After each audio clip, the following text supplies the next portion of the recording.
to see this, seeing as though the fact that everyone's going to get the opportunity for these complimentary sessions, or whatever you want to call them, over the next few weeks. So let's give it a few minutes, eh? Tag your pals, bring them in, because this is going to help everyone in being able to apply a complimentary session in the current situation, and then get you actually ready to go back into the gym and do the same stuff, right, with the same process. Indeed. It only shows one of us at a time on the thing, doesn't it? Yeah, that's good. What does the S stand for on your mug? Shithead.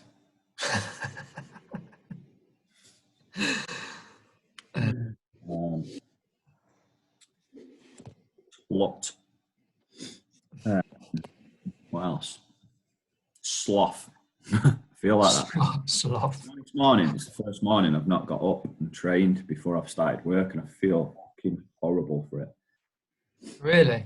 Yeah, and I'm still a bit beat up from the weekend's thingy. Yeah, and I did a session yesterday morning, and then this morning I struggled, man. So I just thought, you know what, I'll train later on. Now I feel like crap for it. Hello, Pete. Hope you're well, mate. Hey, Pete. Hey, Joe, Sam, Vicky, Jordan, Irvin. Say hello as you come on, guys, so we know who is here.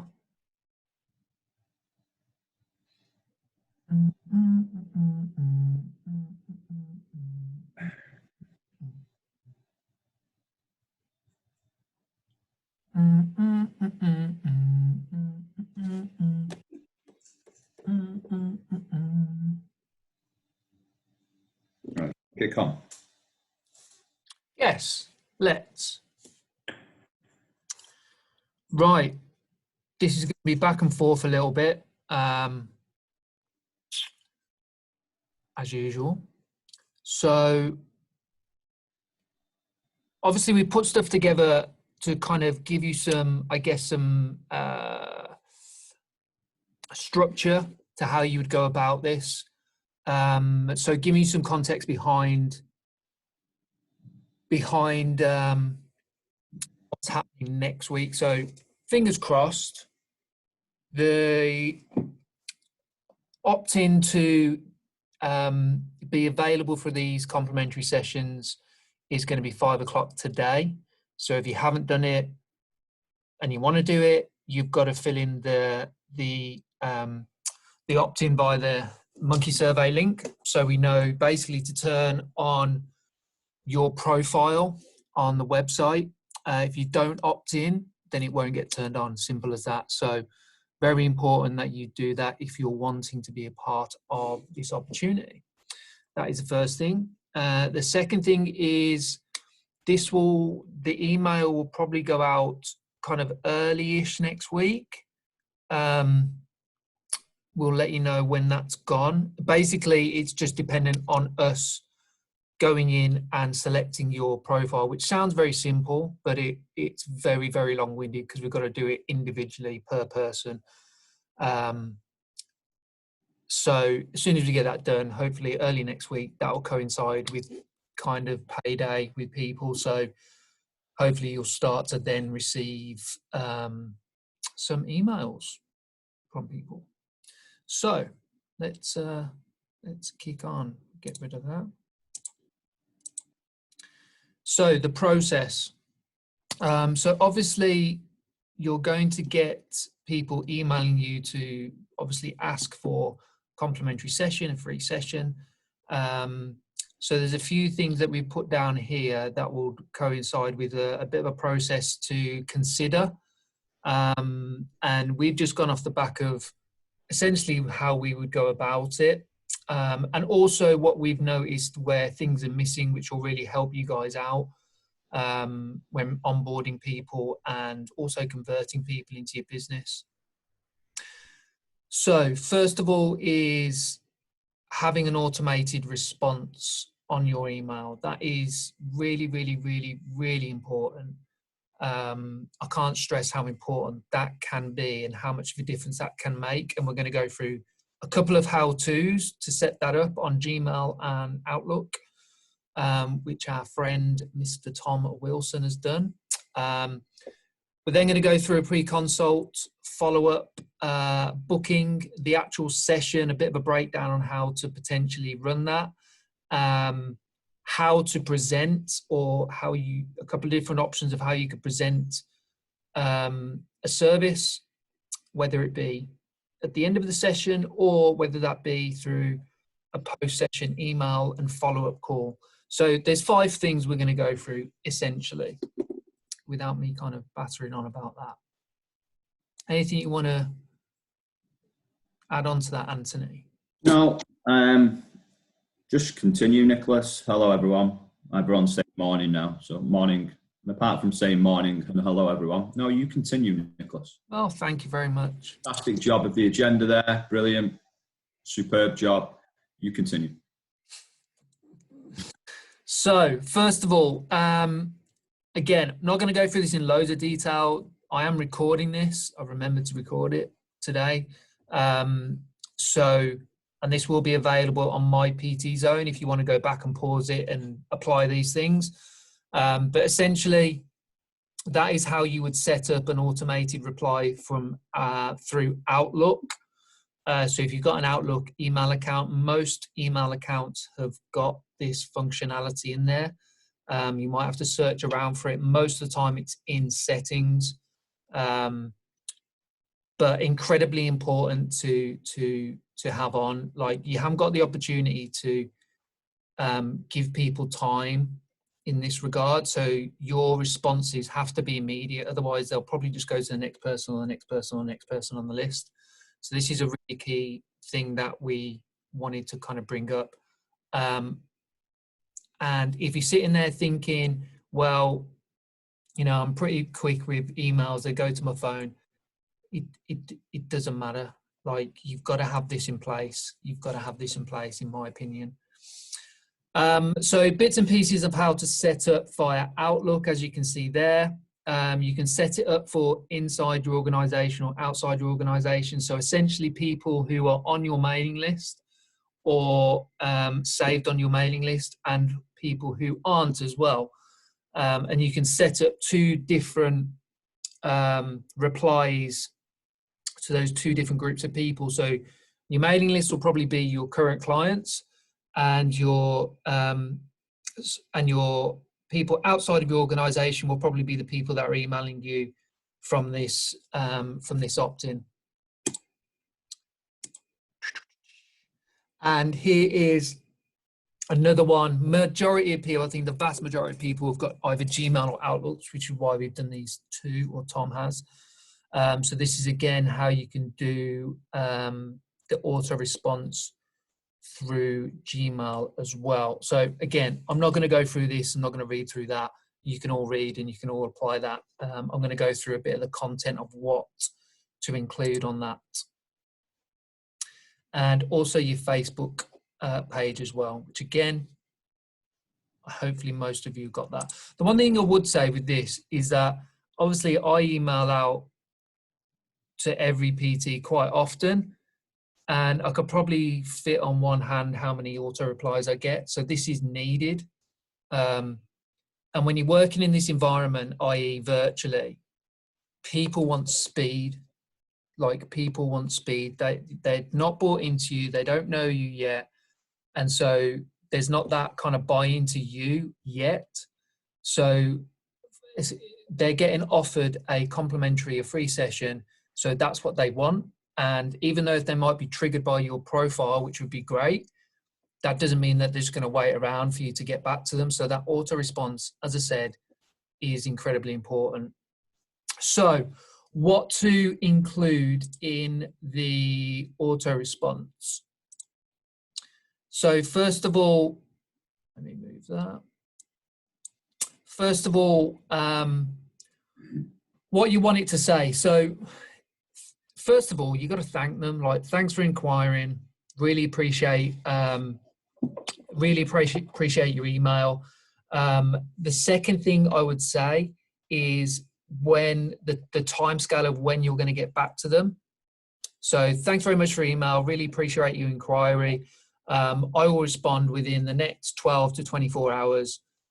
In the meantime, please fill in this form if you're inquiring about a complimentary session, and then have your pre-consultation link on, which has all the questions. So they obviously will fill that in regards to, and we'll go through that in a second, but what it is, what to include. So essentially that process is automated. The person emails, they get an auto response thanking them for their inquiry, and here is the link to fill in with the pre-consultation questions, just so I can find out a little bit more about you, so we can make this process a little bit quicker and easy for everybody. And I've done a couple of different webinars and videos on how to set that up through Google Form and through MailChimp. I think I've done that.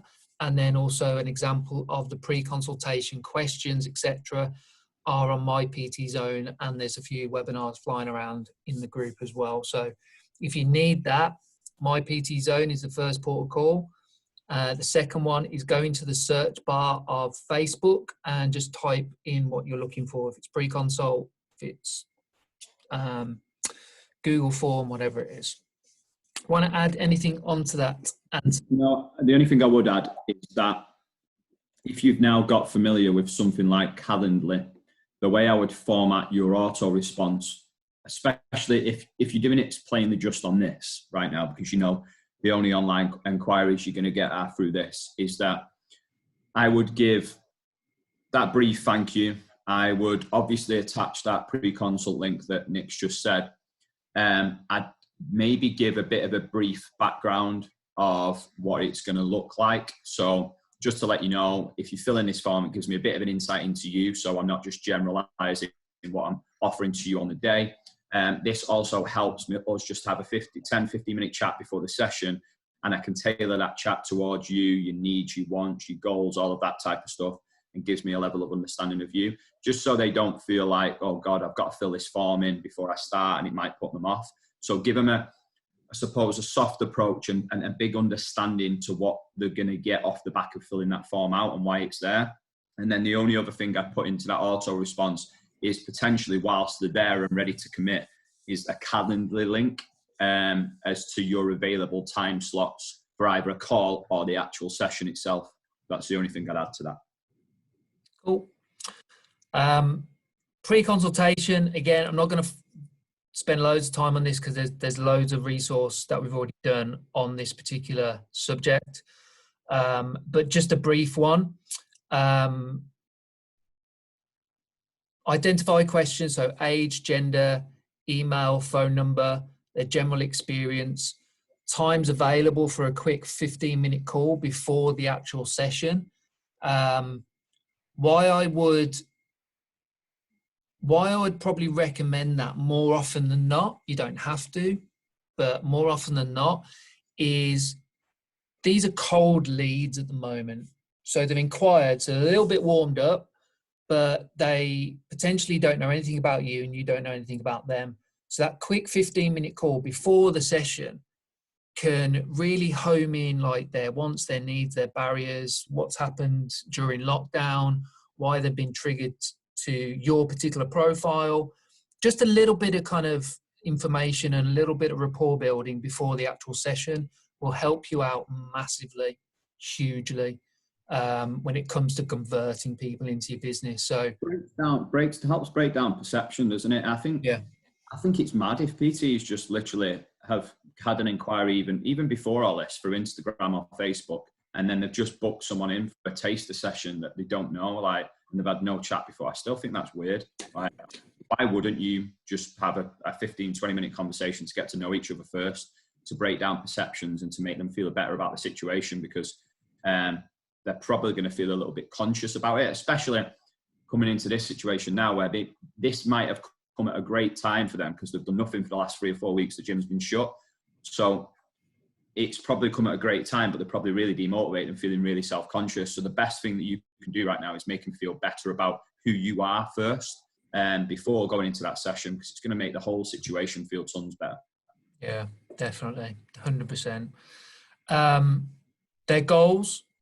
So, specifically maybe giving them options. So you want this form, as I said previously in the past, to be, as Anand said as well, like to be really quick and easy for people to fill in. So if you put, what is your goal, and just leave an open box for them to type in, a lot of the time you get their perception of it, and that's good, right? That is really, really good, because you're going to meet them where they're at. But majority of people, I'm sure everyone can resonate with this, will kind of fluff over their actual goal. Like, I just want to feel fitter. I just want to feel healthier, blah, blah, blah. And that doesn't really give you much to go off. So what I would say is, when it comes to goals, and a lot of these questions is, give them options to just tick, and then leave a little bit of a comment box. So if they do feel they want to elaborate, then they can. But more so, you're giving them, some options to give you just some more detailed information, but it's quick and easy for them to do. Their barriers and challenges during this time, that's a massive one that'll really help to direct you on what content to put in place for the session. So a barrier might be, I'm used to so much kit, I'm used to classes being led, I'm used to a PT previously. That could really, really guide you on what the session content's going to be. General current eating habits, or how that might have changed, what they're struggling with. Again, giving them options. And this is the side of things which will help to bulk out your service. What equipment have they got, or haven't got, should we say? If they got bands, dumbbells, weights, nothing at all, area outside a garden to move around in, they live in a flat, whatever. So again, it will give you more context to plan the session. And then the last one, I would, what have you done anything during lockdown in regards to exercise? What have you been doing? How has that changed? How are you feeling now? That kind of stuff. So it just gives you a real time present situation, and also then like what it's going to do going forward, or what they want going forward off the back of this. So just a very quick one on pre-consults there. Anything to add, Anthony? No, I think the only thing I will add is that this is such an important part to add into your service if you've never had it before, and this is for your whole business in general. So if you've never had that pre-consult or prerequisite coming into your business before, it's a very, very good time to get good at it. We cover it, I think it's your webinar on My PT Zone, I can't remember. So we cover it heavily on My PT Zone, we cover it heavily on the advanced course, about the information that you could probably do with finding out and how you integrate that into your marketing process as well. So if that doesn't give you enough clarity, just them few points at the bottom, go onto My PT Zone, find the pre-consultation webinar and watch it, because it'll really help you. Cool. Well, and guys, throughout this, like, throw questions at us as well. Don't mind stopping throughout. Oh, I've lost my mouth. Oh, there we are. Okay. The next thing off the back of that is email confirmation of this session setup. Like, this might be, and it probably is, like it has been for you guys 3-4 weeks ago, brand new. And so that element of giving them information of what to expect and how to set things up is really, really key, just to make the whole process go as smoothly as possible. So first of all, what software are you going to use to do the video session? Is it going to be Zoom? Is it going to be FaceTime? Is it going to be whatever? A how-to on that, a very quick how-to on that. So, how to download the app, how to position the camera, where the space, what space they're going to do it in. Is it set up correctly for them to move around a little bit? What can they expect from the session? So, is it going to be a quick 5 minutes, running through the consultation form? Is it going to be talking about potential injuries, limitations? Is it going to be, then the bulk of the session is going to be kind of half an hour. This is what we're going to do. And then a little bit of a chat and a follow-up at the end of the session. So how long it's going to take to get through it, 30 to 60 minutes is what we're telling them it's going to last. So that's up to you guys to then personalize that a little bit more. So yeah, just some really key things so that you're not spending the first 10, 15 minutes kind of, oh no, move that there and move your sofa out the way, or get the dog in the other room. And the clearer and the more understanding you can give people before they dial onto that session, the better off it's going to be for both parties. You want this to be smooth. You want it to be an incredible experience for that person, as best as you can potentially make it. So you just driving the value home constantly. Anything else you'd mention on that, lad?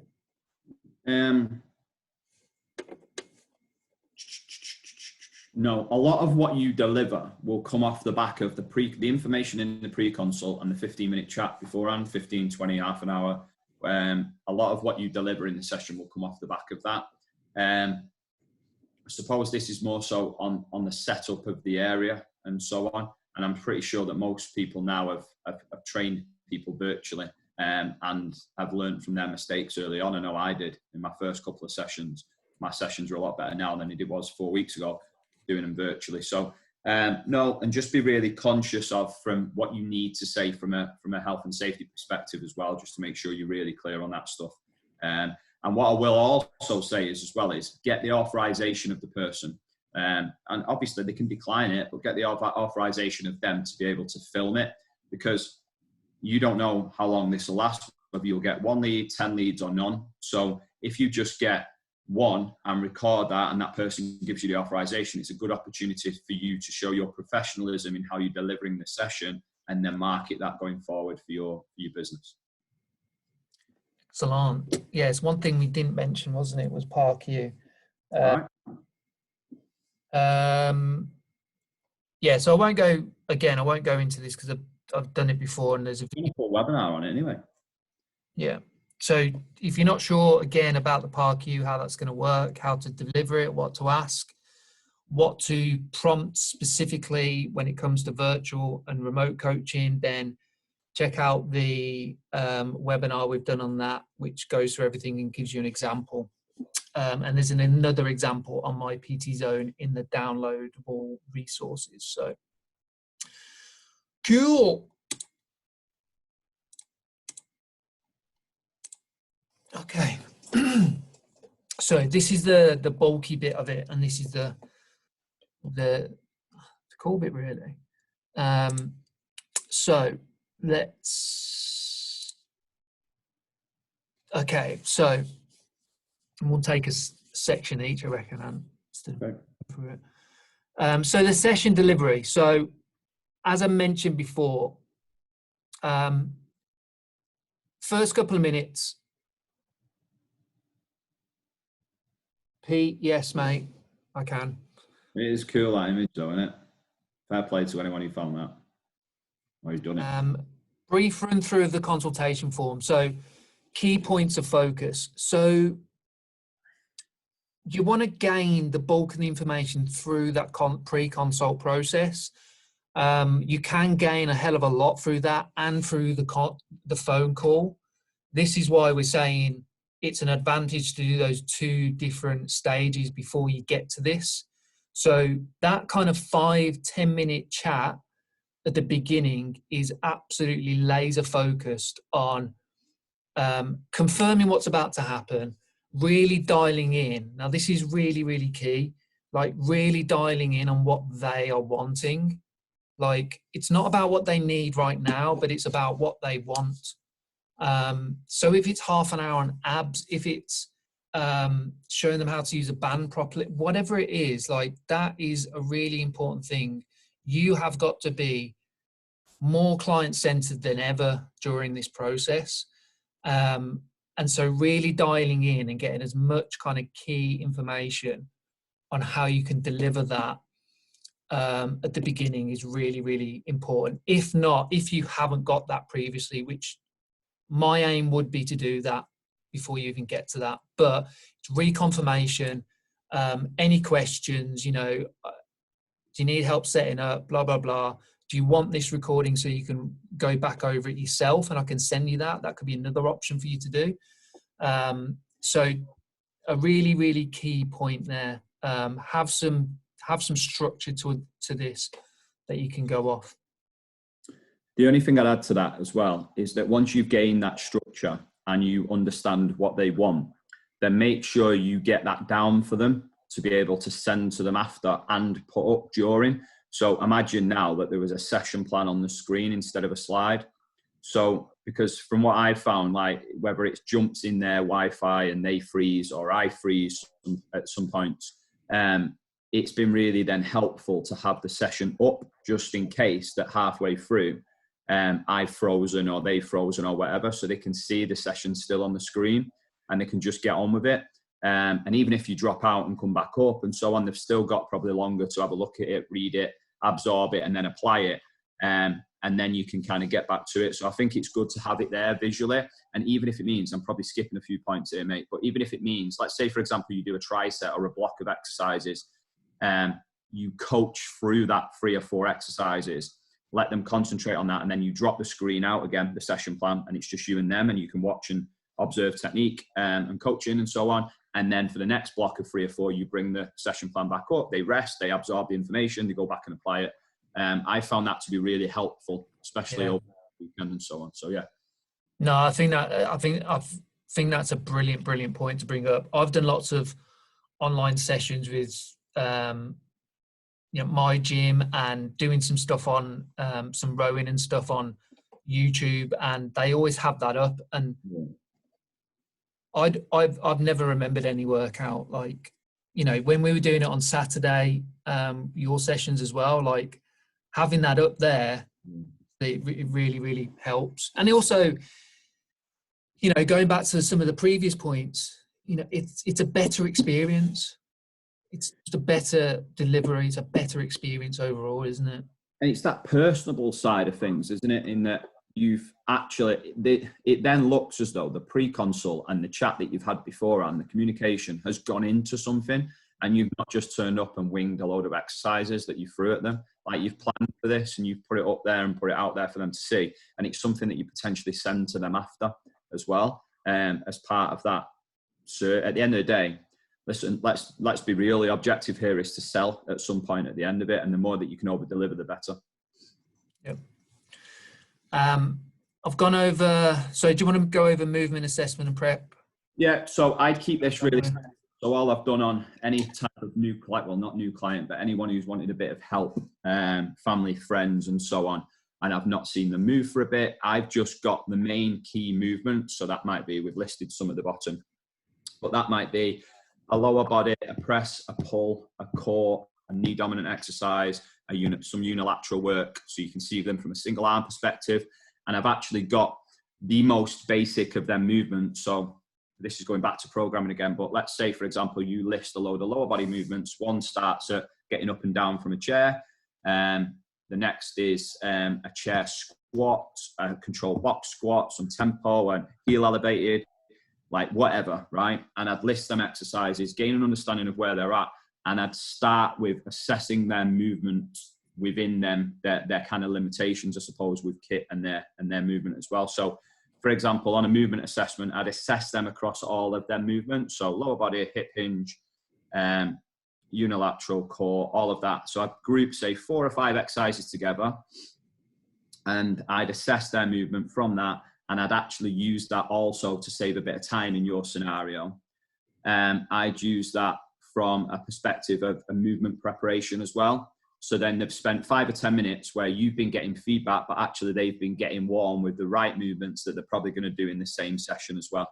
As you know, when you're building a program, you probably need to build out the main components first to then be able to do the movement preparation, because that's where obviously the objectives are. But from this point of view, it gives you a great opportunity to go, right, on the lower body exercise, I'm starting to see them really struggle from knees coming in slightly. So what we need to concentrate is X and Y in the rest of the session. I'm going to keep it safe there, just get up and down from the chair. But actually, let's add a really good variation into that, like a speed, some more speed work, getting up and down to the chair really quick. And that can be part of, say, some conditioning work within the session. So basically, long story short, pick off the movements, assess where they're at with their movements, keep it nice and safe, but also combine it and use it as a warm-up would be my advice. Next 2 points we've already kind of covered really.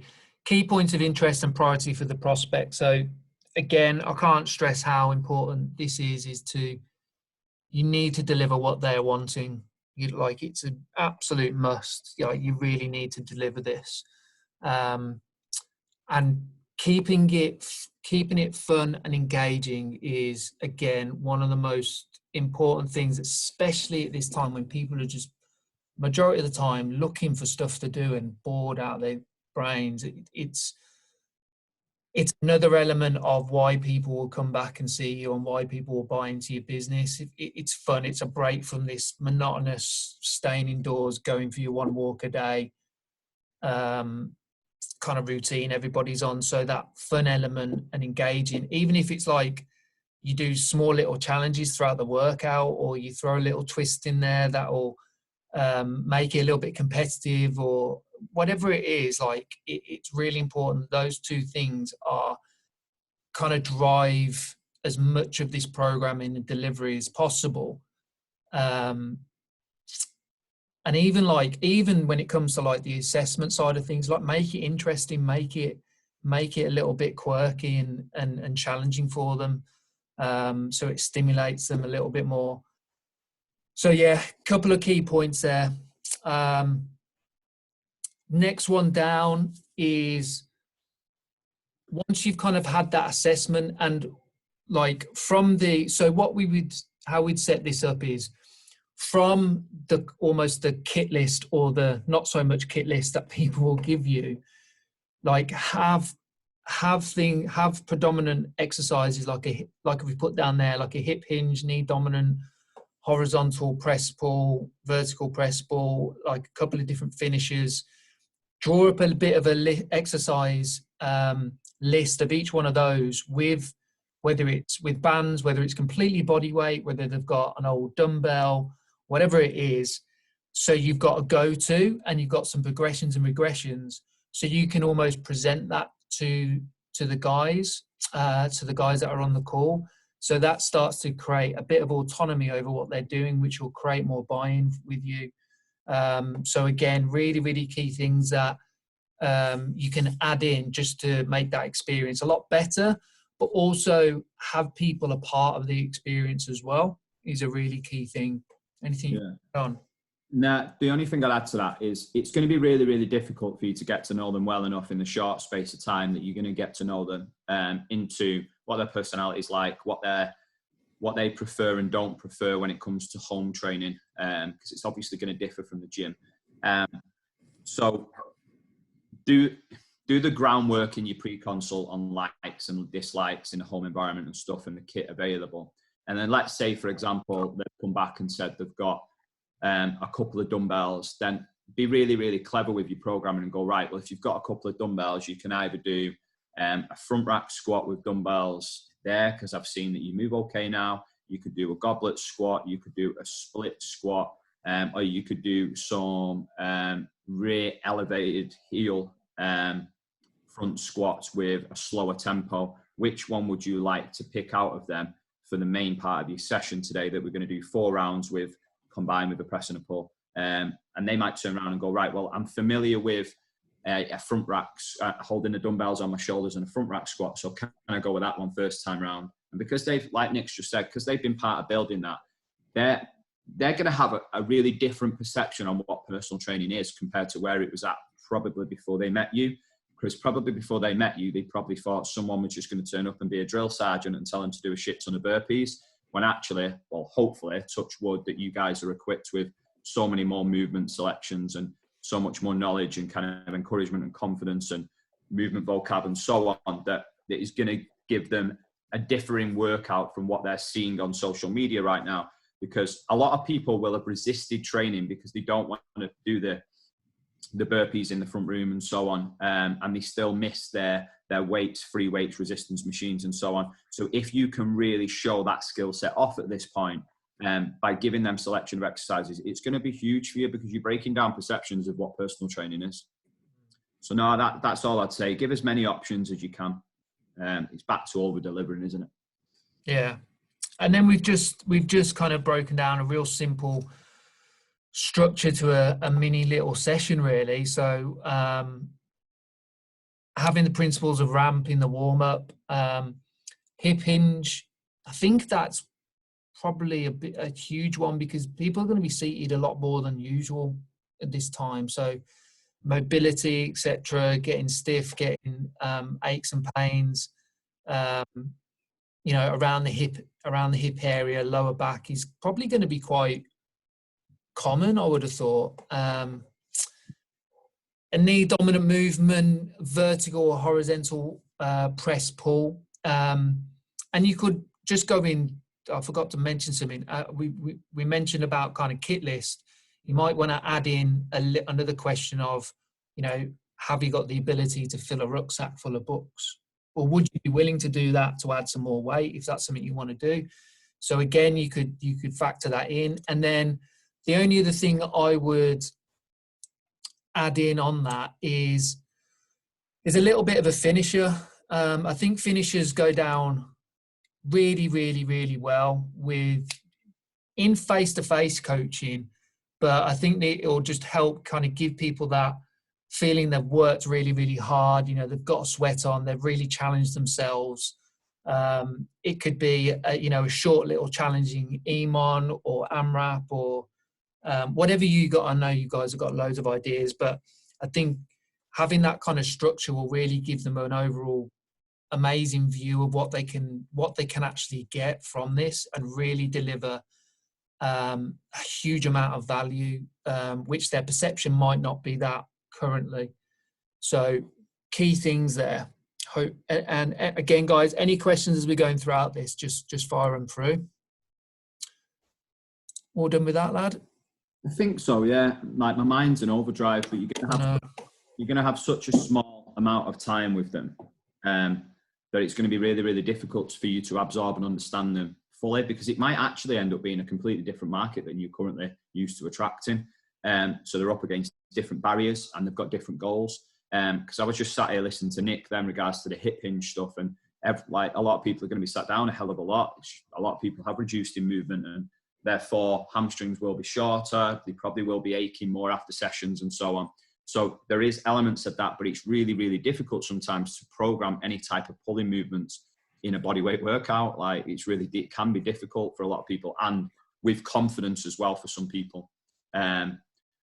So yeah, I'd just be really, really conscious of not putting too much pressure on yourself when it comes to the programming elements. Like, use this as a guide to go off, but I can't stress enough that the understanding of them prior to this and putting a session plan up there is so important, like so important. And then, like Nick keeps emphasizing, like, keep it as fun as possible.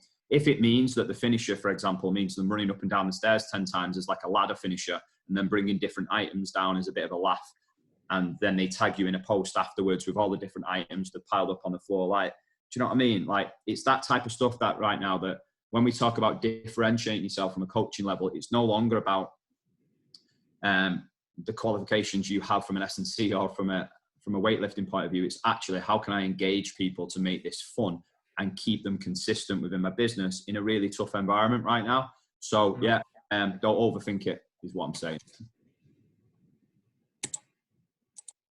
Over deliver, but don't overthink. You know where I'm going.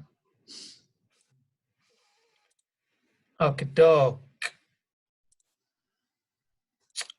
So session delivery, we've gone over that quite a bit. Just reconfirm all the way through the session, like engage, and this is something I would explain at the beginning. You know, I want that feedback back and forth to be constant throughout this session. Use quick relatable cues for movements. So can't remember whose quote this is, but you say it all the time. Think science, but science. Yeah. So get some of those cues down in regards to, you know, what people find difficult.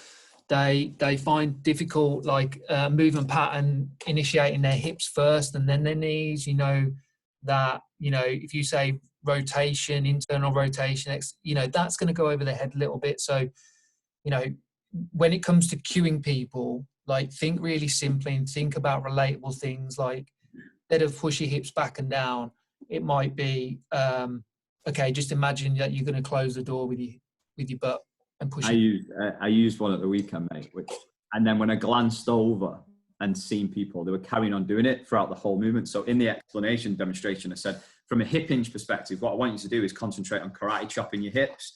So everyone was like, bam, right, we got it. The movement on the third round, because I was doing it with them, everyone was just like that all the way through. But it worked. It stayed in their heads. Your objective of this is, yes, to sell, right, and yes, to get people into your business. But to do that, you need to create value and rapport with that person. So just go in there with an open mind. Go in there with a mindset to understand, to deliver huge amount of value, which you can do in that time, and also don't discount the lead up to that, the pre-consult, the little phone call and the consult. It all kind of helps, but also just have the open-mindedness to think that some people won't buy there and then. Okay, so you've got to factor that in. You've got to factor in a little bit of a follow-up process as well. Some people will, some people won't. It's not that they don't want or they don't value PT. It's just not they don't understand the value yet to them. So just have that as an open mind. It's an opportunity to, yes, close the deal there and then, which would be great. But also it's an opportunity to close the deal later down the line, whether that's a week later, a day later, a month later. All of this is opportunity to prospect. So next steps, you know, how do you know all those reconfirmation questions that you would normally use at the end of a consultation, or the end of a taste session, or when you're coming to close, like reconfirmation of all of that. I would, depending on your personality and where your confidence lies, I would also prompt them in the pre-consult about, you know, at the end of this session, what we will do, if this is what you're looking for, is I will kind of put together what I feel would be best for you in regards to going forward of working together. And then I'll let you know what that entails. Does that match you? We can have a conversation around it and what the payment options off the back of that would be. And I'll tell you at the end of the session, or you could do a follow-up and feedback post-session. So at the end of the session, it might be a case of you, right, no problem, you know, really hope you enjoyed today. What I will do is I'll put together a couple of options for you to look at after this session.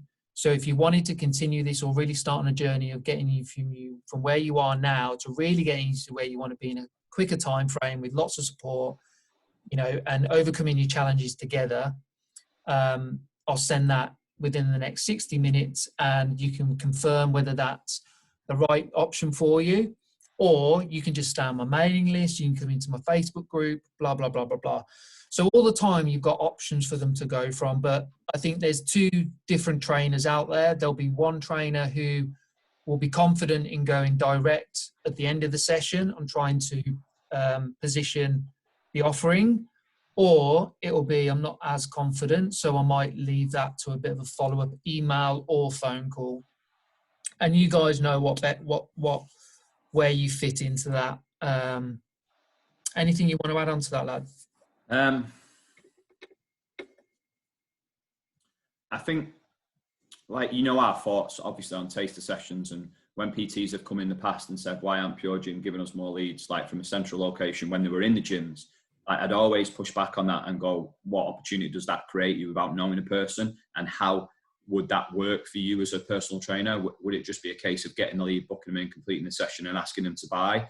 Like, that happens 1 in probably 100 people. So basically, the reason why we've done this is obviously to add and show and lead people into, there should be stages and phases to a taster session, even in the gym and now to what you're doing virtually. And these are some of the steps that you should be taking. I think you should absolutely be clear on the objective that you want from this. Yes, you want to sell, but is it that right then at that point you feel that there isn't enough value for you to sell one-to-one PT, virtual PT?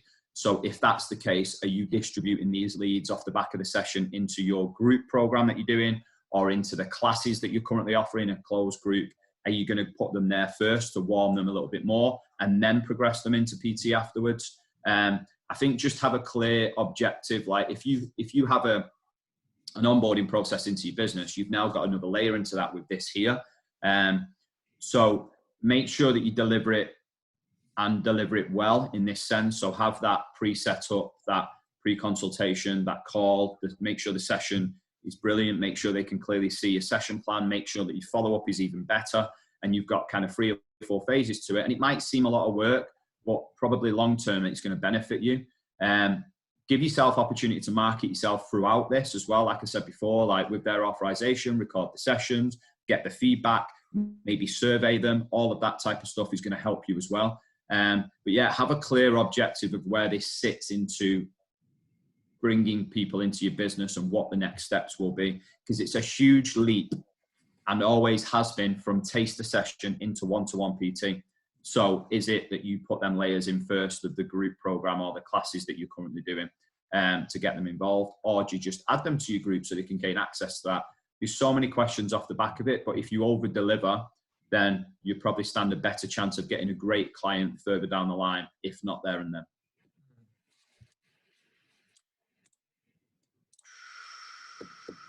So follow-up, I would always book in a follow-up call. Always, you know, for you to gain feedback, for them to ask any questions, to check how they're feeling after the workout. Email directly after the session to include a thank you, a feedback form. If they have opted in to buying a package, then confirm that. And we're not going to go into onboarding now, but if they haven't, then the next steps to take. The thing that I would suggest is if you've got, like Ant said, if you've got one-to-one bespoke remote coaching, which is your highest price point, you've got online coaching, which is essentially kind of structure and accountability, which is basically programming, them checking in X amount of times of frequency in the middle. And then you might have a group service that you offer as well. So as they're going down those services, they're going down in value as well, because it's less attention from the very first one. If you're just offering this, have a couple of different options around that potentially, so they've got a couple of things to choose from. I wouldn't normally say that, but you're only potentially going to have spoken to them for like an hour. And so value and rapport build, as Ant mentioned, is going to be slightly limited. Well, it is going to be limited. So giving them a few options to choose from, but no more than 3 options. Make them relatable to that person. So if you've got 2 remote sessions a week, and then the added service that you're adding in when it comes to nutrition, accountability, support, they should be bespoke and speaking that language of that client. So if you have to do this individually for each client, then that is exactly what you should be doing. And underneath that, what I was saying there when it says service explained for the consumer's perspective, that is exactly what I'm talking about. So what did these remote sessions solve? What does this accountability solve for this person? And it should be in their words. So just some kind of feedback and some direction on that. Anything else, lad? No, mate, I think we've covered all angles, and hopefully that's given people a different perspective of how to deliver a really valuable kind of taster session. Even when you get back into the gym as well, it should be structured similar. Shouldn't be, like I keep saying, people message you, they turn up, you deliver a session, you expect a sale.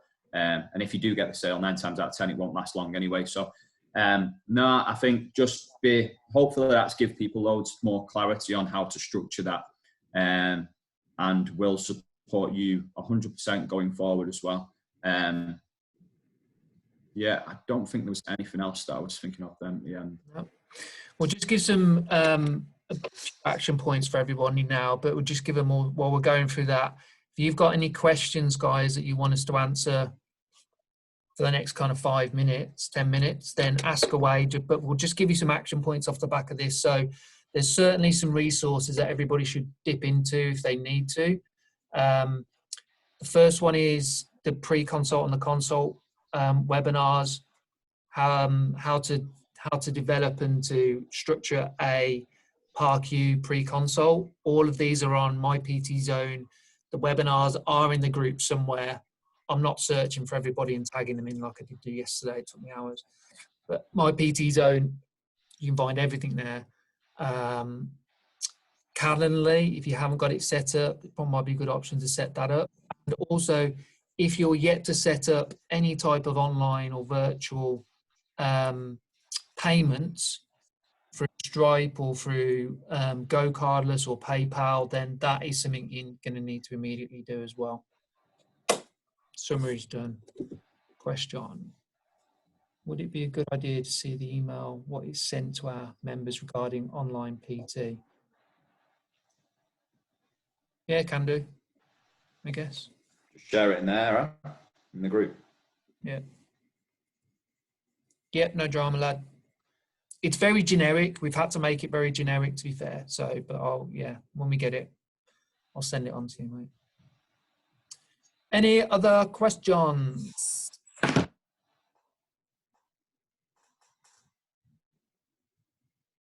30 seconds. And then we will. Just while we're waiting for any more questions, and it's fine if there isn't any. So tomorrow at this same time, it'll be on a Zoom link. So make sure you look out for it just before. We have Mark Laws and Andy McKenzie now, probably two of the best strength conditioning coaches the UK has got, like the industry probably has, to be fair. Completely for free. Doesn't cost you anything to join the link. That's going to be about adapting your programming at this time. So we just touched on adapting programming around movements and so on. We started to go into that with Mark Laws a couple of weeks ago on his, but we're going to go into it in detail. So that is mine and Nick's bag. So the four of us will be going back and forth on adapting programs. So make sure you bring pen and paper to that, because you should go away with a shit ton of notes. Yeah, I'm looking forward to that. You so many more movements and exercise selection as well. Vicky wants that image as well. No. Brilliant. All right. Happy days. There was something else I wanted to go for at the end of that, but forget it. Forget it. We're done. Happy days. Thanks for coming on.